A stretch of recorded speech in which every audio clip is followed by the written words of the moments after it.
சென்னைக்கு மிக அருகிலேயே 1000 ஆண்டுகளுக்கும் மேலான வரலாற்றை தன்னுள் சுமந்து நிற்கும் ஒரு சிவாலயம் இருக்கிறது என்பதை உங்களுக்கு தெரியுமா? ஒரு பசு தினமும் தானாகவே வந்து பால் சொரிந்த இடத்தில் சுயம்புவாக வெளிப்பட்ட சிவலிங்கம்.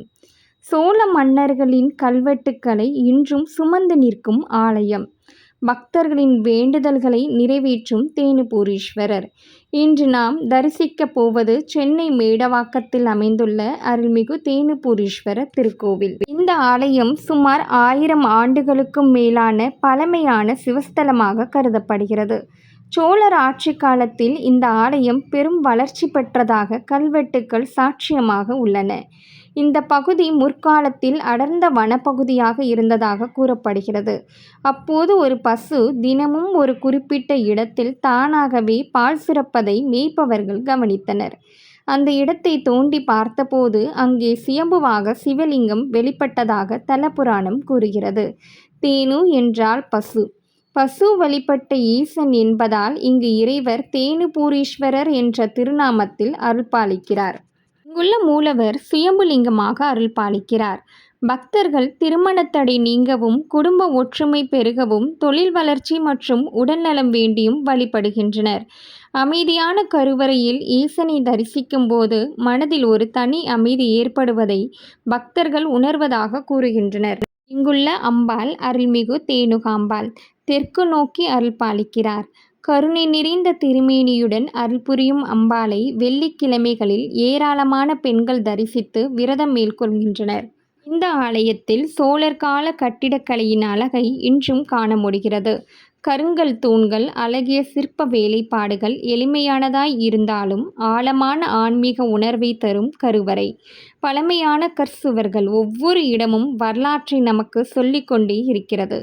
பல கல்வெட்டுக்கள் இந்த ஆலயத்தின் தொன்மையையும் அக்கால அரசர்களின் திருப்பணிகளையும் எடுத்துரைக்கின்றன. ஆலயத்தின் முன்பாக உயரமாக காட்சியளிக்கும் தங்க கவசம் பொருத்தப்பட்ட கொடிமரம் பக்தர்களின் கவனத்தை ஈர்க்கிறது. பிரம்மோற்சவம் போன்ற முக்கிய விழாக்கள் இந்த கொடிமரத்தில் கொடியேற்றத்துடன் தொடங்குகின்றன. கொடிமரத்தை வணங்குவது ஆலய வழிபாட்டின் முக்கிய அங்கமாக கருதப்படுகிறது. இந்த ஆலயத்தின் தல விருட்சம் வில்வ மரம். சிவபெருமானுக்கு மிகவும் உகந்ததாக கருதப்படும் வில்வ இலைகளால் இங்கு பக்தர்கள் அர்ச்சனை செய்து வழிபடுகின்றனர். வில்வத்தின் 3 இதழ்களும் சிவனின் 3 கண்களை நினைவூட்டுவதாக ஆகமங்கள் கூறுகின்றன. கோவிலின் மற்றொரு சிறப்பு இங்கு நடைபெறும் அன்னதானம். அன்னதானம் மகாதானம் என்று நம் சாஸ்திரங்கள் கூறுகின்றனர். பசியுடன் வரும் ஒவ்வொருவருக்கு உணவளிப்பது இறைவனுக்கே நேரடியாக சேவை செய்வதற்கு சமம் என்று நம்பப்படுகிறது. தேனுபூரீஸ்வர திருக்கோவிலிலும் பக்தர்களின் பங்களிப்புடன் அன்னதானம் தொடர்ந்து நடைபெற்று வருகிறது. இறைவனை தரிசிக்க வரும் பக்தர்கள் மட்டுமல்லாமல் தேவையுடைய பலரும் இந்த அன்னதானத்தின் மூலம் பயனடைகிறார்கள்.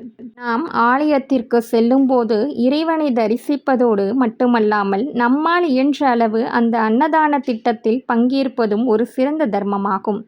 பசியை போக்கும் கை இறைவனின் கையாகவே கருதப்படுகிறது. அதனால் இந்த திருத்தலத்தில் நடைபெறும் அன்னதானம் பக்தியையும் மனித நேயத்தையும் ஒன்றாக இணைக்கும் உயர்ந்த சேவையாக விளங்குகிறது. நடைபெறும் திருவிழாக்கள் மகா சிவராத்திரி, பிரதோஷ வழிபாடு, ஆருத்ரா தரிசனம், நவராத்திரி, கார்த்திகை தீபம், தமிழ் மாத பிறப்புகள் என ஆண்டு முழுவதும் பல்வேறு விழாக்கள் மிக சிறப்பாக நடைபெறுகின்றன. இந்த ஆலயத்தின் மற்றொரு முக்கியமான சிறப்பு பழமையான திருக்குளம்.